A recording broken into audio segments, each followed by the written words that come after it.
Welcome to big news. నేను మీ గౌసుద్దీన్ షేక్. ఉన్నదే రాస్తా, చూసిందే చెప్తా. మహేశ్వరం నియోజకవర్గంలో కేఎల్ఆర్ అంటే ఒక సంచలనం.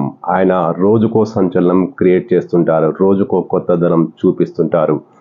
గత శాసనసభ ఎన్నికల్లో ఓటమి పాలైన ఆయన మహేశ్వరాన్ని విడిచి వెళ్ళలేదు. మహేశ్వరంలోనే ఉంటూ మహేశ్వరం ప్రజల్లోనే కలుస్తూ రోజుకో కొత్తదనం చూపిస్తారు, ప్రజలకు చేరువవుతున్నారు. ఏదో ఒక సంచలనంతో వార్తల్లో నిలుస్తున్నారు. ఇప్పుడు ఆయన మరో తాజా సంచలనానికి తెరలేపారు. అదే ఏసీబీ కేసులు.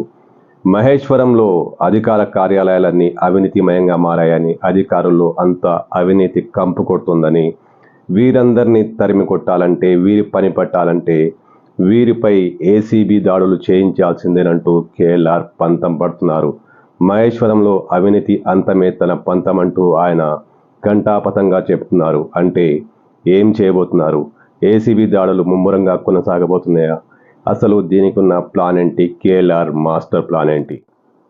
కేఎల్ఆర్ మాస్టర్ ప్లాన్ కూడా చాలా అద్భుతంగా, ఆకర్షణీయంగా ఉంది. ఏ ఆఫీసులోనైనా అధికారులు లంచం అడిగితే వారిని ఏసీబీకి పట్టివ్వండి. ఏసీబీ ట్రాప్ చేసేందుకు అవసరమైన డబ్బు నేనే ఇస్తాను. ఎవరైనా సాహసం చేసి అధికారులను ఏసీబీకి పట్టిస్తే వారికి ₹1,00,000 నజరానా ఇస్తాను. మహేశ్వరంలో అవినీతిని అంతం చేసేందుకు ఇంతకంటే మార్గం లేదు.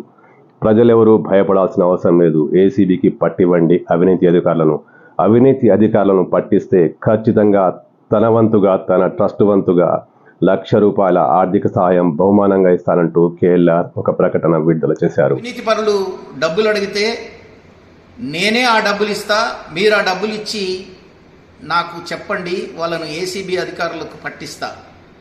మీరు పట్టించడానికి సహకరించిన వాళ్లకు ₹1,00,000 ప్రైజ్ ఇస్తా.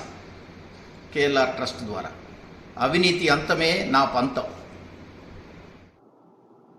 కేఎల్ఆర్ తాజా ప్రకటనతో మహేశ్వరంలోని ప్రభుత్వ కార్యాలయాల్లో కొలువుదీరిన అవినీతి అనకొండల గుండెల్లో రైళ్లు పరిగెడుతున్నాయి. అందరిలో ఇప్పుడు దడ పుట్టుకొస్తోంది. లంచం అడగాలంటే భయపడాల్సిన పరిస్థితి ఏర్పడింది. అయినా కొంతమంది సాహసం చేస్తారు. వారి అలవాటు పోదు, లంచం అడిగి తీరుతారు. ఇలాంటి వారిని జనం కేఎల్ఆర్ చెప్పినట్లుగా ఏసీబీకి పట్టిస్తే నిజంగానే మహేశ్వరం అవినీతి రహితంగా మారుతుంది. జనం ధైర్యం చేస్తారా? లేక ఈ కేసులు మనకెందుకులే అని పట్టించుకోకుండా వెనుకడిగేస్తారా? అయితే ఇది తప్పు. ఏసీబీకి అధికారులను పట్టిస్తే ఎలాంటి కేసులుండవు. పైగా కేఎల్ఆర్ ₹1,00,000 నజరానా ఇస్తారు. ఇంకేముంది? అవినీతి అధికారుల భరతం పట్టండి మరి.